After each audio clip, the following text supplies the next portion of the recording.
A body stops moving. The group could leave. They could keep walking. They could survive. But instead, they stop. They dig into the earth. They lower the body down. They cover it. And for the first time, death becomes more than an ending. Why did humans start burying the dead? At first, the answer seems simple. A dead body is dangerous. It can smell. It can attract animals. It can bring insects. It can frighten the group. So maybe burial began as something practical, a way to remove the body, a way to protect the living, a way to keep predators away from the camp. That explanation makes sense, but it does not explain everything, because some ancient burials do not look like simple disposal. They look careful. A body placed in a certain position. A hole dug on purpose. Objects placed nearby. Sometimes color. Sometimes signs that the living did more than get rid of a problem. They paused. They arranged. They remembered. And that is where the mystery begins, because a dead body no longer helps the group survive. It cannot hunt. It cannot gather. It cannot carry firewood. It cannot protect children. It cannot warn others of danger. For a small, prehistoric group, every hour mattered, every step mattered, every choice carried risk. So why spend energy on someone who could no longer help? Why stop moving? Why dig? Why care? Maybe burial was not only about the dead. Maybe it was also about the living. Because humans do not only see bodies, we see persons. A person is not just skin, bone, and breath. A person is a voice, a laugh, a face turned toward you, a habit, a place beside the fire, a hand that knew how to make a tool, a pair of eyes that recognized you. Then, suddenly, the body remains, but the person seems gone. That is a strange thing for the mind to face. The shape is still there, the face is still there, the hands are still there, but the warmth is gone, the voice is gone, the intention is gone, the someone has disappeared. A living human is easy to understand. A body without the person is not. It creates a terrible contradiction. This is them.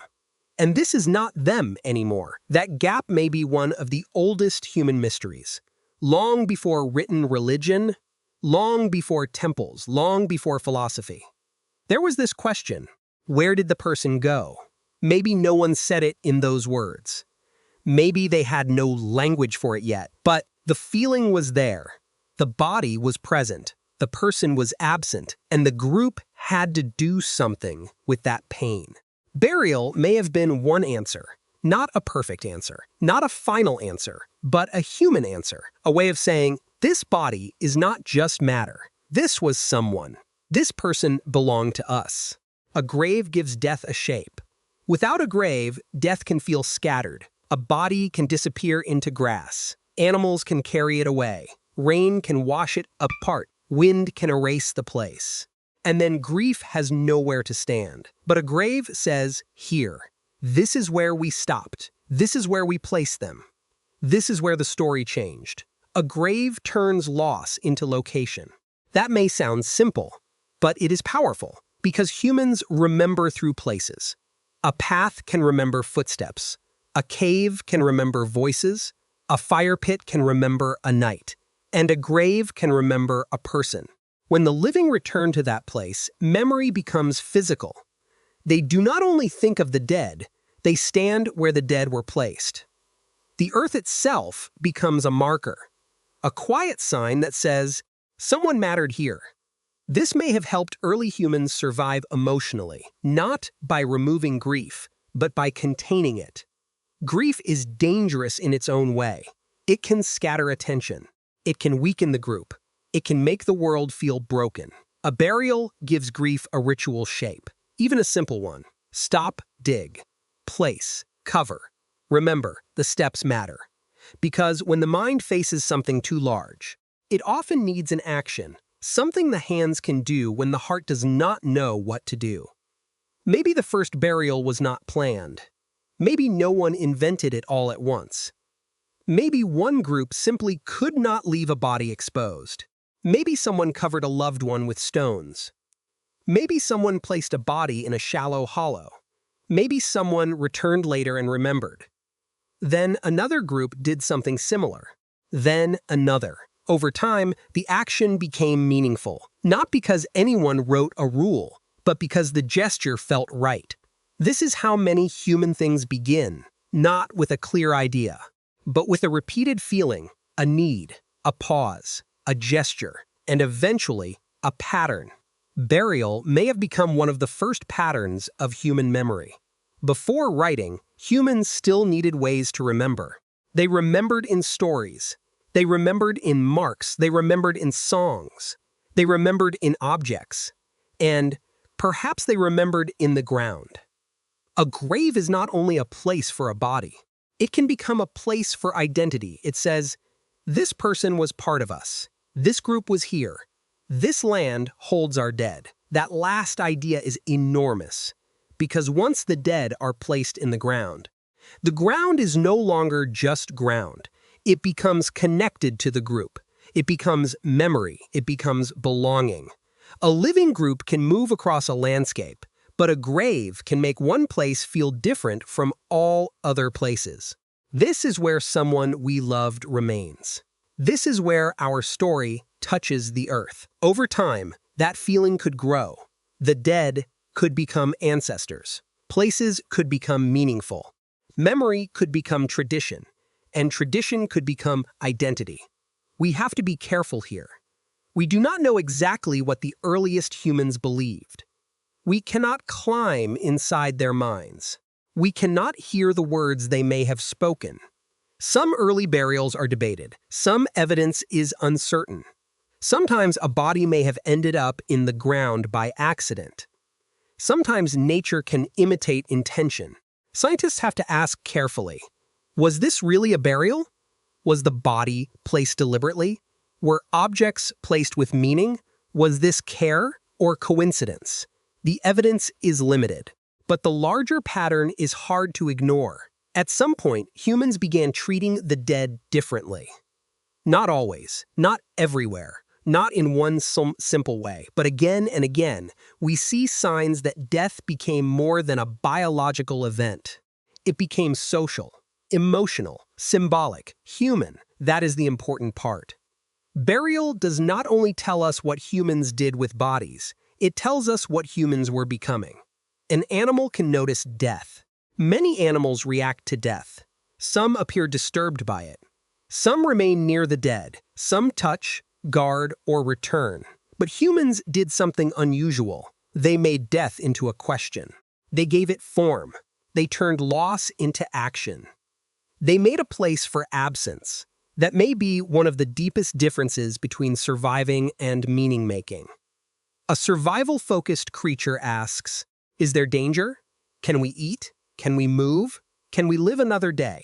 But a meaning-making creature asks something more painful. Who was this? What did they mean? Where are they now? What do we do with love when the body is gone? Those questions may not have had clear answers. They still do not have clear answers, but burial allowed humans to answer with behavior, with care, with arrangement, with earth, with memory. Imagine a small group in a cold landscape. The light is fading. The air is sharp. Someone has died. The others know they must move soon. They know the body cannot come with them forever. They know danger may be near, but they do not simply walk away. One person begins to dig. Another gathers stones. Someone else sits nearby in silence. Maybe there are no prayers. Maybe there are no words. Maybe there is only breathing, hands, dirt, cold, and a body that still looks too much like the person they knew. They lower the body. They cover it. They stand there. For a moment, the group is not hunting, not gathering, not escaping. They are remembering. That pause matters, because in that pause, something new appears. The dead are no longer only gone. They are held in the minds of the living. And maybe that is what burial really began to do. It gave humans a way to carry people after they could no longer carry them physically. Not in the arms, not on the back, but in memory. This is why burial feels so ancient and so familiar. Even today, when someone dies, humans still gather. We still pause. We still lower. We still cover. We still mark a place. We still return. We still speak to someone who cannot answer. We still feel that the body is not the whole person.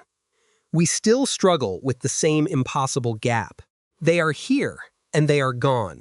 The first burials may have been simple. No monument, no carved stone, no written name, no grand ceremony. Maybe only a shallow place in the earth. Maybe a few stones, maybe a tool, maybe a flower, maybe nothing at all except the decision not to leave. But that decision is enough to stop us, because it says something powerful about the human mind. At some point, humans began to believe that a life could matter after it ended, or at least, they began to act as if it did. That does not mean we know they believed in an afterlife. We do not know. It does not mean every burial was spiritual. We do not know. It does not mean every grave had the same meaning. They probably did not, but it does mean that death had become something humans responded to with meaning. And once that happened, the world changed. A body was not only a body. A place was not only a place. Memory was not only inside the mind, it could be put into the earth. Maybe that is why the first grave matters. Not because it was large, not because it was beautiful, not because it answered death, but because it showed that humans could not simply treat the dead as objects. Someone had stopped moving, and the living stopped too. That pause may be one of the most human moments in prehistory, a pause between survival and meaning, between body and person, between loss and memory. Maybe the first grave was made by cold hands. Maybe it was made in fear. Maybe it was made in love. Maybe it was made because leaving felt impossible. We may never know exactly. But somewhere, long ago, a group faced the oldest human problem. Someone was gone, and yet they still mattered. So the living dug, they placed, they covered. And after the body disappeared beneath the earth, the person did not disappear completely. They remained in memory, in place, in story, in the quiet knowledge that this life had belonged to someone. Maybe that is where burial began. Not with death, but with refusal. The refusal to let a person become only a body. The refusal to let love end at the skin. The refusal to let memory vanish into the open ground. And maybe that is why humans bury the dead. Because survival keeps the body alive, but memory keeps the person alive. And from the very beginning, humans were never only trying to survive.